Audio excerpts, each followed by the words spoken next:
Firstly, I'd just like to thank ESA, CIWM and our colleagues at the Resource Association for allowing me to say a few words here today. Chris Dow did mention some very kind things about Kent Resource Partnership and our 13 councils just a bit earlier. In true marketing terms, I should say that other councils are available, should you wish to have them. Indeed, 394 other councils are available, and I'm not making any statement on that at all. My presentation is titled Bowed Down by Austerity or Buoyed Up by Ambition.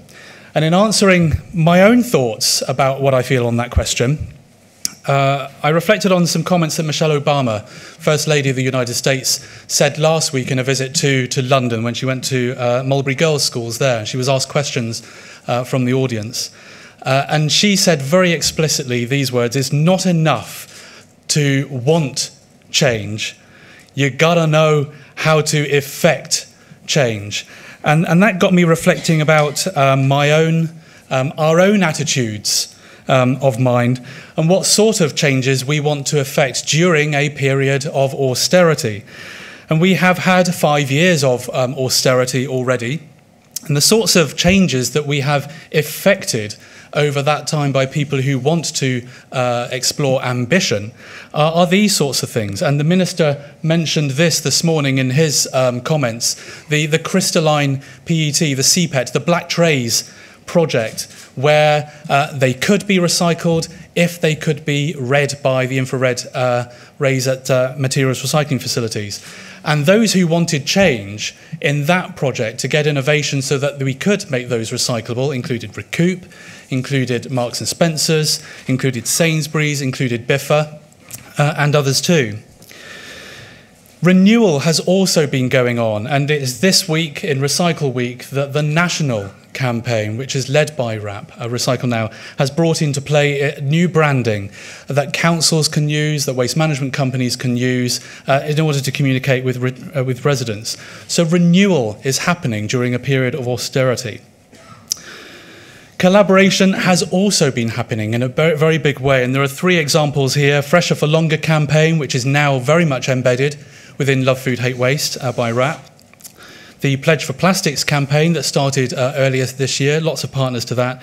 And also, again, the Minister highlighted the Plastics Industry Recycling Action Plan, which was launched last week by the British Plastics Federation, Packaging and Films Association, and also Plastics Europe. Now, there's a space down there, and ordinarily I might be tempted to put a KRP logo in there to say, yes, we were part of all of those projects, and indeed that's true. But the logo I'm going to put in there is this. It is RAP's logo. If there is an organisation that has been at the heart of wishing to effect change over the last 5 years and before, during the good times and during the challenging times, it is RAP. And I've got 4 messages today, and this is the first one. RAP for me, for Kent, for the Kent Resource Partnership, is a top strategic partner if we wish to effect change and implement ambition. And I hope in about a month's time to be able to, with RAP, give quite a good announcement on our relationship with them. Well, how well are we collaborating, though? We talk about partnership. CIWM, ESA, Resource Association, by today's very event, those organisations are coming together in a way that they have not done so well in the past as now. It is really good work. Similarly, local government organisations, Local Government Association, National Association of Waste Disposal Officers, LARAC, and we've already heard from Lee today, they're also coming together in a very big way. And indeed, all of those organisations are coming together, whether it's in relation to waste crime or in relation to the MRF regulations that we had just over a year ago, or indeed the letter to the Minister just 2 weeks ago outlining the challenges that we could tackle together. My second message, though, is this, and the first bit is something we say all of the time. We can achieve more by working together than alone. But I, representing 13 councils, know this to be true as well, that you can get more done together, especially if individual sovereignties of separate organisations, no matter how closely affiliated, are fully respected and supported. And indeed, that respect and support, if it is done genuinely and with trust, may get better results than by not trusting organisations and respecting them fully. My third message, councils can gain even more value from partnership working than even the significant achievements to date. This is my view, and one thing I can announce today is that on 21st of September, partnership managers, partnerships from around the country within councils, those expressing an interest in partnership working, we're organising an event under the Nordo banner to help those partnerships to understand what they could do going forward.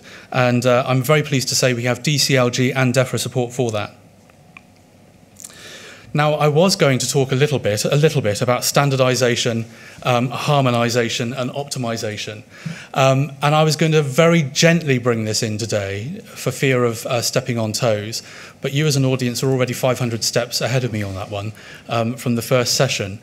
So I will focus on just a couple of thoughts here. Standardization, in my view, is the stabilization of what it is that we offer. And we talk a lot about the difference between standardization and harmonization. And I've got a picture there of an orchestra. And normally we talk about the harmony of many instruments coming together. But I think it's the extent to which we allow variation. And in an orchestral context, you may allow certain instruments to be part of an orchestra, but not all. And that extent of variation is the thing that I think that we need to be talking about. And my fourth message was this. We face major challenges to correctly implement standardization, harmonization, optimization wherever possible across the whole value chain. But discuss we must and apply we should. And I think the thing I'd add to this morning's conversation is we need to find the forum to get that done. My last slide focuses on a gentleman called Robert Browning. He was an English poet from 1812 to 1889, who before this presentation I'd never heard of, maybe you neither. But he said this, and I felt this was very interesting. A man's reach should exceed his grasp.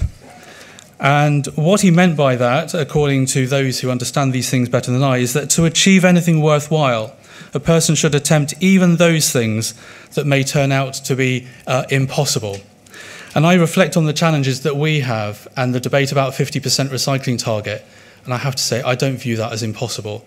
I view that as well within grasp if we choose to grasp for it.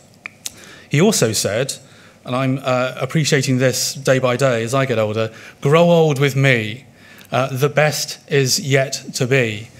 And somebody asked the question earlier to the minister, what would life be like for him in 5 years' time? Well, how about all of us in 5 years' time? That sentiment, grow old with me, the best is yet to be, was also the name of a song by John Lennon, who appreciated that poet's lyrics. And that has resonance with me because that was written in 1980 in the summer, and as we know, by November, John Lennon was not with us anymore. So my fifth message is this: life is too short. If you want to count your blessings and make your blessings count, then rather than be down about austerity, let's be buoyed up by ambition. Thank you.